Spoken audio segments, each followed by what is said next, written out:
கேரளாவில் கட்டுமான பணி நிறைவடையாத மேம்பாலத்தின் மீது ஏறிய கார் ஒன்று பாலத்தின் குறுகலான இடைவெளியில் விழுந்து நடுவில் சிக்கி அந்தரத்தில் தொங்கியது.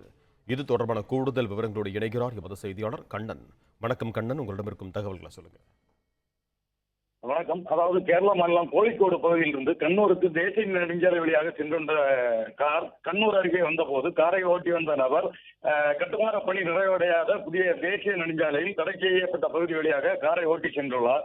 இந்த நிலையில அந்த கார் மேம்பாலத்திற்கும் சாலைக்கும் இடைப்பட்ட பகுதியில சிக்கி விபத்துக்குள்ளானதில் கார் அந்தரத்தில் தொங்கியபடி தலைகீழாக நின்றுள்ளது.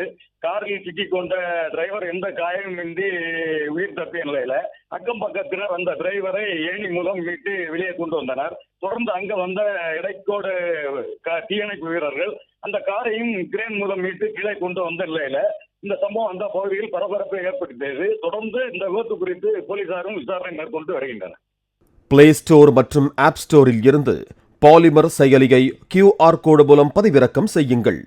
செய்திகளை உடனுக்குடன் பெறுங்கள்.